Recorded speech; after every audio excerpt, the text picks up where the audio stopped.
Profesor Dr. Elsa Sharif yang sudah melalang buana di bidang hukum ini. Bu, Bu Profesor bisa untuk skala edukasi bagaimana Ibu melihat kasus pagar laut? Mohon diberikan pencerahan. Iya, saya kan memang dibilang ahli hukum bidang tanah ya, ilmu bisnis ya, bisnis hukum ya, pembentukan pengadilan khusus tanah yang sudah disetujui oleh Komisi 2 dan saya lagi bikin hukum acaranya untuk pengadilan khusus tanah. Menurut pendapat saya terhadap pagar laut, yang namanya sertifikat tanah itu haruslah tanah, bukan laut ya. Nah, ada pendapat dari Profesor Maria dari UGM yang mengatakan masalah penerbitan sertifikat terhadap di atas laut itu perlu saya klarifikasi. Itu terhadap penduduk-penduduk yang hidupnya di pinggir laut. Jadi memang kita lihat banyak penduduk-penduduk di pinggir laut yang membuat rumah. Tetapi yang dimaksud itu tanah-tanah itu yang bisa diterbitkan sertifikat yaitu waktu surut itu tanahnya kelihatan gitu loh. Nggak mungkin lah ada rumah-rumah tradisional di tengah laut. Itu namanya bikin bagan untuk penangkapan ikan. Tapi tidak ada rumah-rumah karena mereka pakai alat-alat yang sederhana, kayu-kayu, bambu-bambu untuk membuat rumahnya.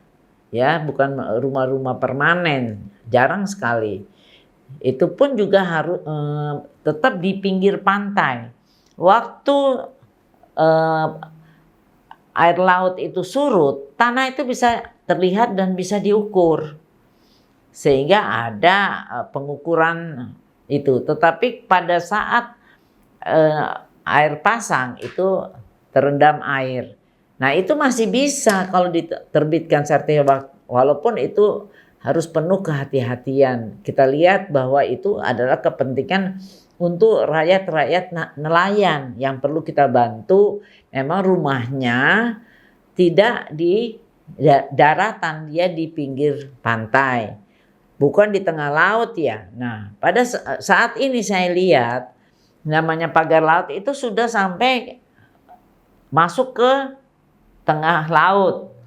Nah, ini yang tidak boleh sehingga nantinya pengusaha-pengusaha besar itu bisa membuat satu reklamasi karena itu kan menjadi tanah dia yang dimana kalau dia melakukan reklamasi tentunya akan merusak lingkungan dan juga misalnya dia bikin satu kegiatan-kegiatan di mana nelayan-nelayan itu dirugikan karena dia harus melautnya lebih jauh ke dalam laut di mana sedangkan nelayan-nelayan peralatannya sangat sederhana.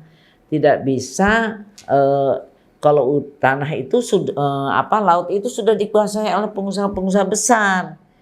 Itu adalah suatu kesalahan dan kekeliruan yang tentunya Presiden Republik Indonesia Bapak Prabowo sangat mengetahui hal ini dan tentunya saya lihat Menteri Agraria sudah melihat hal ini dan sudah mencabut, dan itu pencabutan sertifikat HGB yang merupakan pagar laut itu saya anggap itu sudah benar karena namanya sertifikat